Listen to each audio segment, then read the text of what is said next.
All right, good morning. In order to search the EBSCOHost database, start at the library's webpage. Choose CINAHL.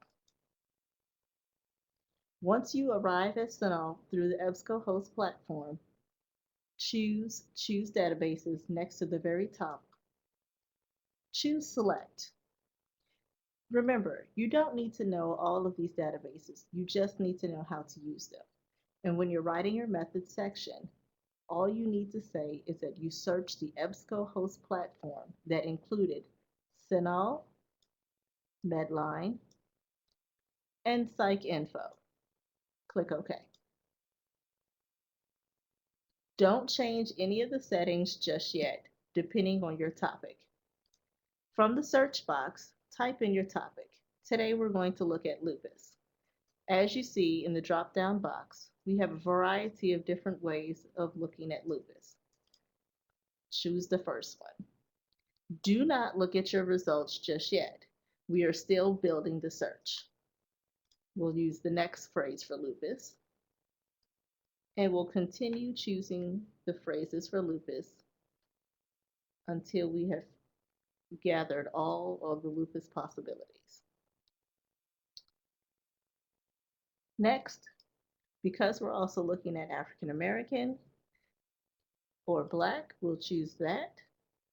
And yes, sometimes even in modern science, we're still using the word Negro, so we will include that as well. You don't always necessarily need the plurals. Sometimes it helps, sometimes it doesn't.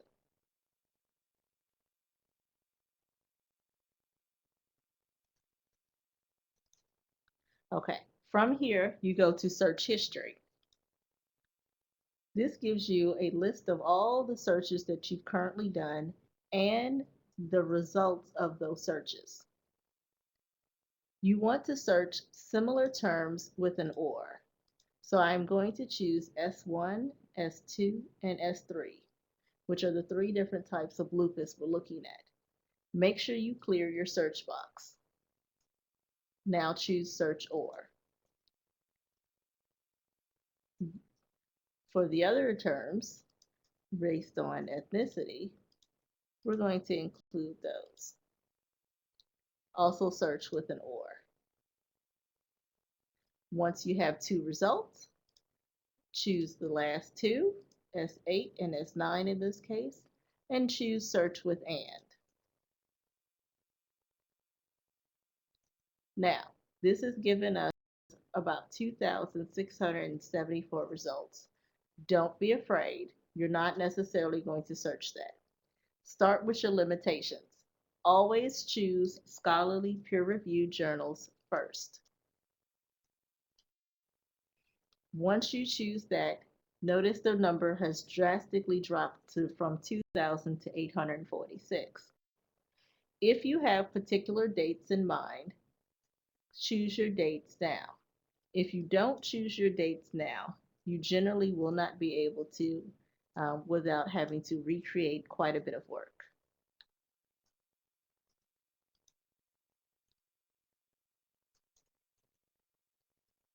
Again, we lost about another 100 of results, but that's okay. Next, we have source types. Choose Show More, mostly because sometimes dissertations are included in the list of source types. In this case, it is not. So we will choose just academic journals and click Update.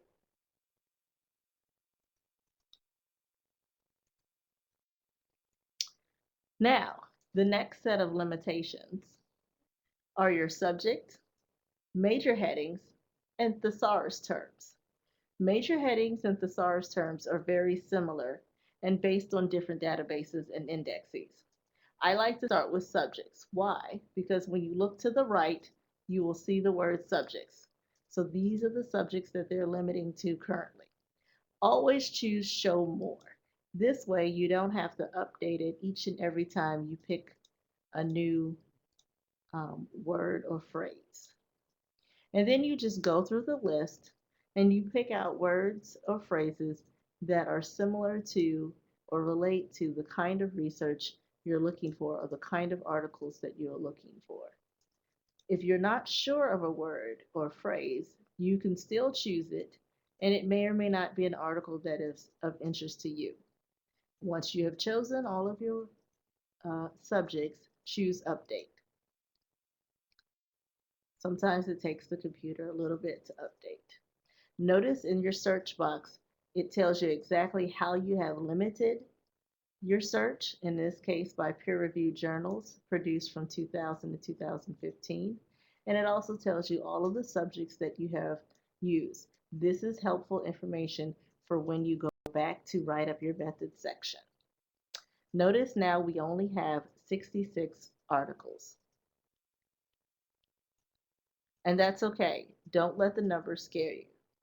Now, if you're very particular and you want to know exactly which databases have how many articles, at the very bottom it says databases.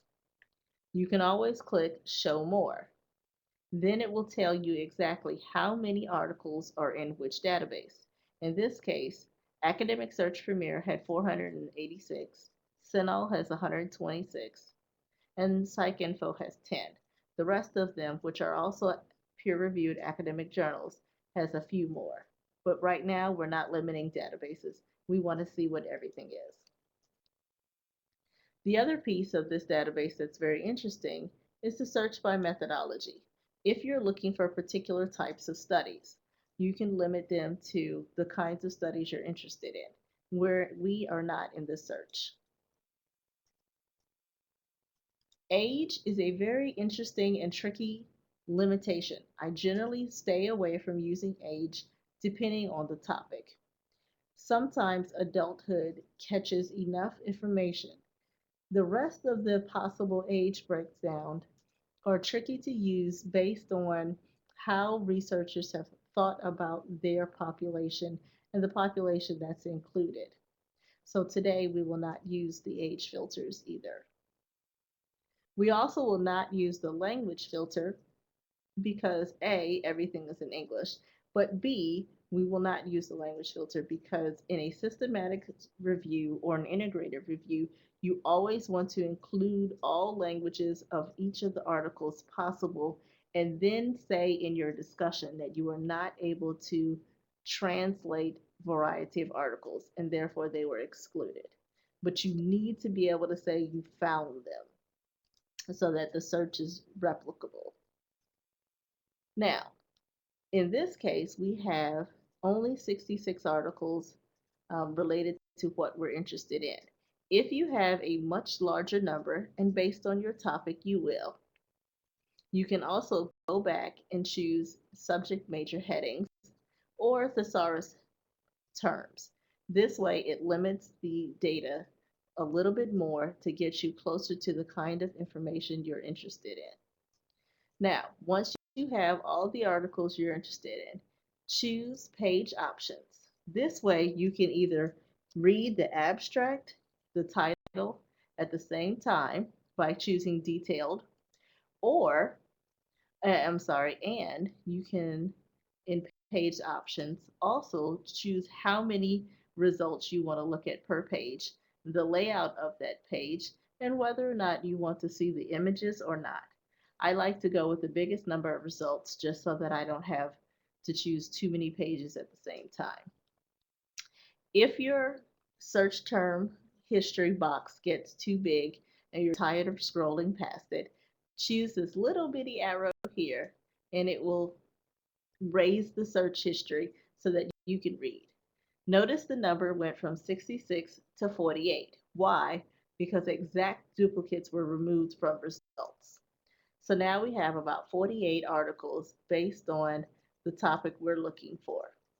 And this is where now you can read your titles, you can read the abstract, and if it's still not clear, choose either full text or linked full text and start reading the article. That way you can be familiar with the complete information and know exactly whether or not this is an article to include or exclude in your explanation. Once you've decided that, yes, these are articles I'm very interested in and these are the ones I want to keep, two ways. If you have a lot of articles and you want to cherry pick them, hit your plus sign on the blue folder. It will turn it yellow. If you want them all, choose results 1 through 48. It put everything into the folder without you having to click on each one.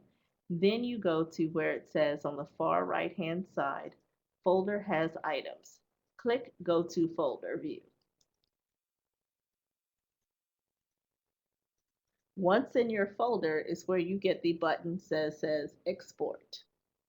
You will need to export all of these articles and put them into your citation manager. In this case, most of you are using EndNote. Some are using RefWorks. If you're using EndNote or RefWorks and you are at your desktop where your EndNote is stored, choose the first one. If you are on the road and you need to use the web version, choose the second one that says EndNote Web. If you're using RefWorks, choose RefWorks. Click Save. I never use remove these items from the folder after saving. No need to. So let's click Save. Notice that a box dropped to the bottom that says delivery.ris. That is our citation. But before we add it to the citation manager, let's go back.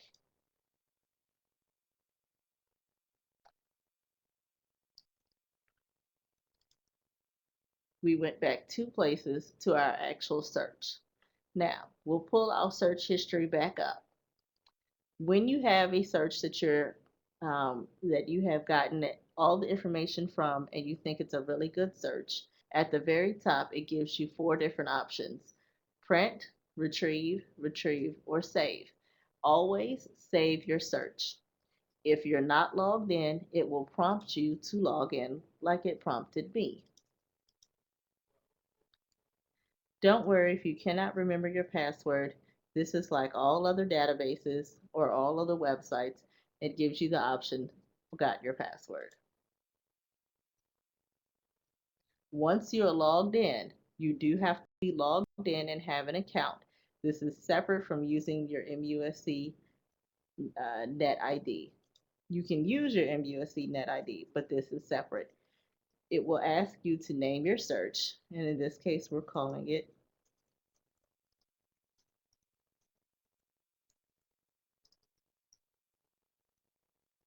and the description. I like to include a description because you just never know when you are going to do more than one search on a topic. It gives you the date.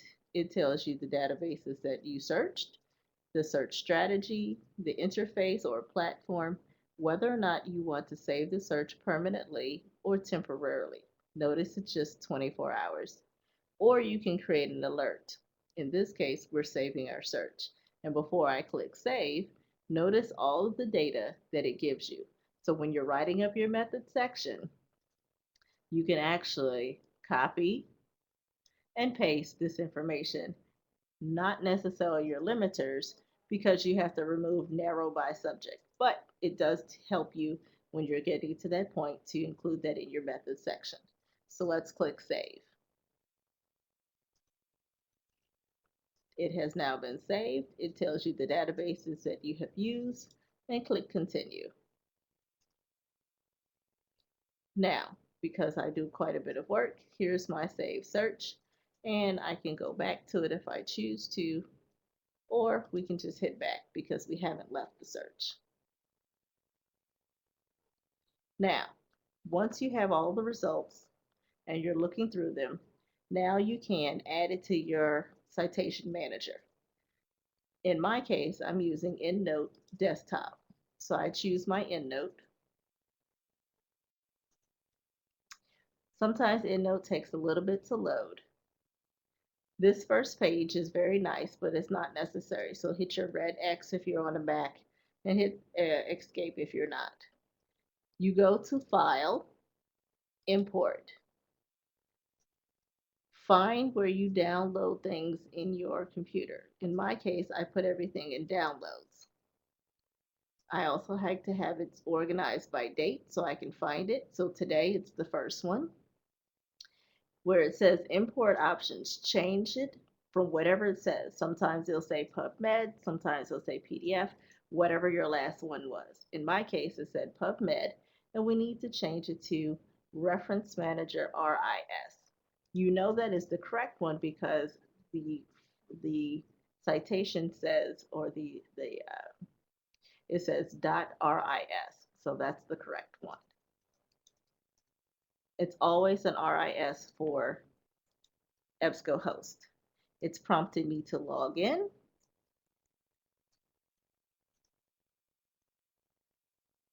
You hit continue, choose MUSC library so that it connects to the proper one.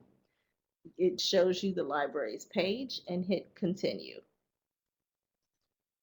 Now you'll see this button that says imported references, so you know that all 48 of my references have been imported. I will select all so that these get saved into the proper place. In this case, I'm putting them in lupus, which is my library and lupus folder. And I will tell the computer to find the full text. The only way find full text works is if you have it set up. Here's what yours should look like. Under EndNote X7, choose Preferences, choose Find Full Text. Web of Science should not be checked because we do not have access to it. The other three are okay. You should have information in the Open URL path, the Authenticate with URL path, and then if you go to the bottom and choose URL and links, you should only have something very small in the Open URL arguments path. If those three are correct, then you can get all the full text for these articles. Also, at the very bottom, it tells you it's searching my 48 for my PDFs. If a PDF is available, they will have a little paperclip to tell you that's available. Happy searching.